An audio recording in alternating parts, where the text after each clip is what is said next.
Hola, ¿qué tal? ¿Cómo estás? Bienvenido a tu canal católico, La Gruta de Elías, donde te compartiremos temas diversos de nuestra Iglesia Católica, entrevistas, podcast, testimonios e invitados especiales.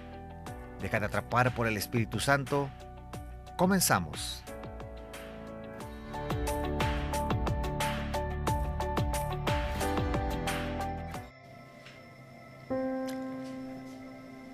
Paz y bien, hermanos míos. Les comparto una oración personal. Necesito paz, Señor Jesús, esa paz que solo tú la puedes dar. Dame esa paz hecha de consolación, esa paz que es fruto de un abandono confiado. Dejo pues mi salud en manos de la medicina y haré de mi parte todo lo posible para recuperar la salud. Lo restante, Señor, lo dejo en tus manos. Que así sea, hermanos míos. En la charla pasada les comenté al inicio que les expondría el texto o los textos apócrifos que se apartaron de la Biblia por ser apócrifos. Se decidió para allá en el año 200, un poquito antes, que los textos que no hubieran sido escritos por los apóstoles o discípulos de ellos, como discípulos fueron Marcos, que fue discípulo de Pedro, y como lo fue Lucas, discípulo de Pablo, esos textos no formarían parte del canon. ¿Por qué? Pues ya hace tiempo de la muerte de Jesús y se estableció que para el año aproximadamente 130, 135 ya habían muerto, ya habían fallecido todos los apóstoles y todos sus discípulos. También les comenté que hoy mencionaría varias tradiciones apócrifas que han permanecido en las ceremonias o símbolos de nuestra Iglesia Católica o en el pueblo de Dios. Una de las tradiciones más interesantes para mí son las que están alrededor del Señor San José. El por qué San José es pregunta número 1. El por qué el Señor San José. En los siglos pasados se le representaba en íconos, en pinturas, como un anciano. Número 2.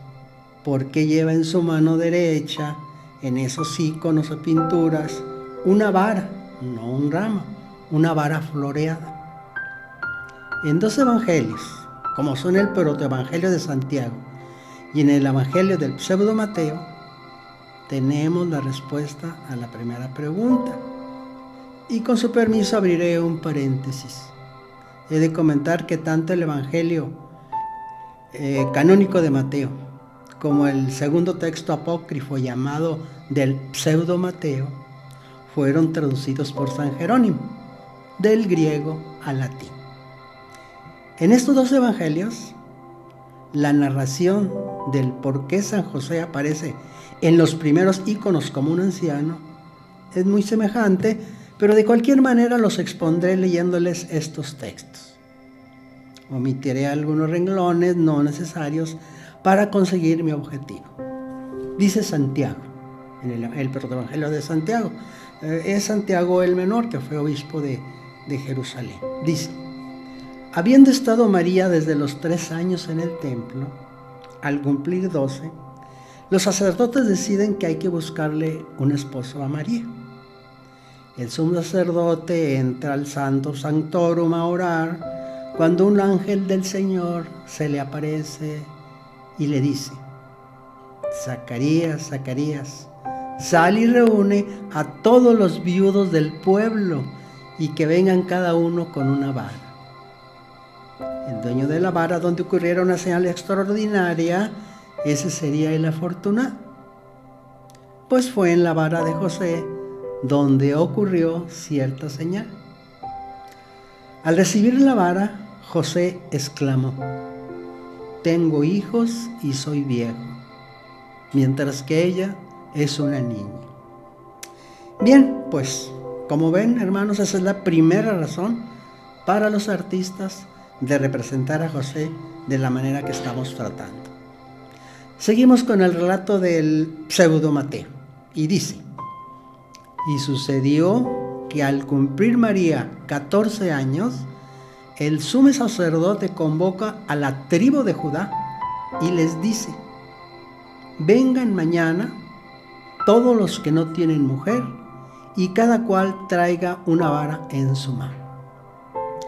Y resultó pues que entre los jóvenes vino también con su vara José. Cuando el sumo sacerdote entra al Santo de los Santos, se le aparece el ángel del Señor y le dice: hay entre todas las varas una pequeñísima a la que no le has puesto buen cuidado y la has metido entre las otras. Pues la vara en cuestión pertenecía a San José, que fue la elegida. Este, al saberse premiado, se apesadumbró por ser ya viejo. Así dice el Evangelio.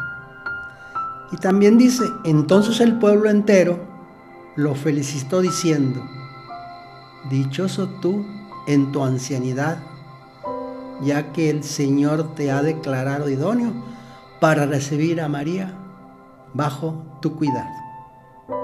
Como ven, ese es el segundo motivo para esa representación de José, como ya lo hemos expresado. Pienso, hermanos, que con estos comentarios se resuelve la primera cuestión. La segunda pregunta es sobre la vara floreada, con la que la mayoría de las pinturas y esculturas de San José así se le representa. Los dos textos mencionados con anterioridad nos narran la misma señal que ocurrió al darle la vara a José. ¿Cuál es? Pues que repentinamente sale una paloma blanca de la parte superior de la vara, da una vuelta sobre la cabeza de José, luego desaparece volando a la distancia en el cielo azul.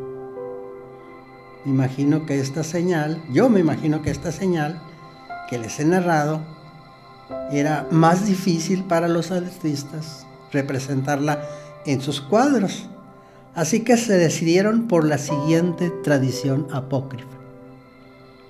Los sacerdotes llamaron a los 12 varones más justos y honorables de Jerusalén para hacerles una prueba mandada por Yahvé para saber quién sería el esposo de María.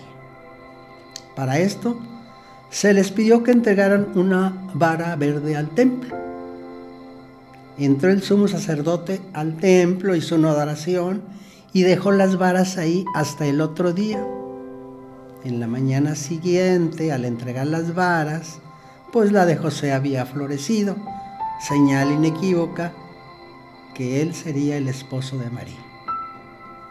Como podemos constatar, esta fue la tradición ganadora para los artistas. Haciendo un pequeño paréntesis, en España, esas flores de la vara de José le nombran Flor de San José. Muy bien, haciendo una síntesis de lo que les he comentado, es que cuando menos en 2 evangelios apócrifos se manifiesta la edad avanzada de José, y también en esos 2 evangelios la señal inesperada de la vara de José es idéntica, la paloma. Y ya platicamos que en un tercer evangelio el suceso esperado para elegir al esposo de María fue la vara de José que floreció.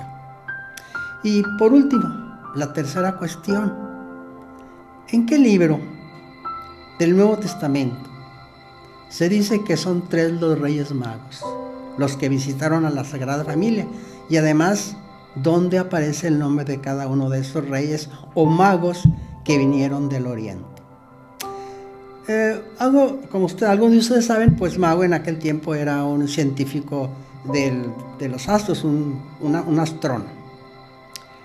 De hecho, ¿verdad? Solo el apóstol Mateo en su evangelio nos dice que unos magos venían de Oriente, se postraron ante el niño, le adoraron, y le ofrecieron dones de oro, incienso y mirra. Y punto. Es toda la información. Pero les leeré algunas líneas del Evangelio apócrifo llamado Evangelio Armenio de la Infancia. Ahí en Armenia, en el siglo I, después del siglo I, en el siglo II, siglo III, los cristianos es una iglesia de cristiandad muy fuerte. De ahí salió ese evangelio, Evangelio Armenio de la Infancia.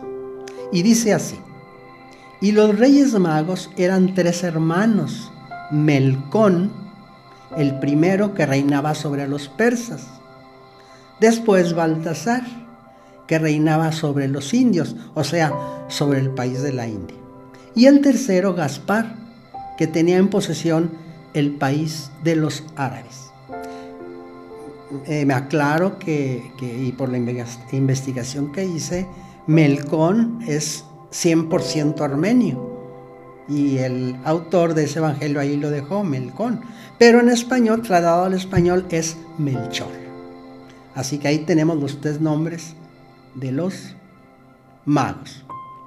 Para terminar la charla, en Pseudo-Mateo, ya comentado, se leen estas líneas. Y al final de la visita, el primer mago, de la visita a Jesús niño, el primer mago le presentó una ofrenda de oro, el segundo una de incienso y el tercero una de mirra. Así pues, hermanos, ya sabemos que por los escritos apócrifos la Iglesia ha conservado tanto el número de magos como sus respectivos nombres. Y por supuesto, también se ha conservado por la tradición apócrifa, ¿saben qué? El colocar al burrito y al buey cerca del pesebre donde descansa el niño Dios. También se toma de estos textos. Hago la aclaración, hermanos míos, que en esos siglos estos escritos firmemente los creían, porque como dije en la primera charla, los pensamientos del año 1, del año 2, del año 3, pues son diferentes a nosotros. Bien, agradezco su atención, hermanos míos, y hasta la próxima. Dios los bendiga.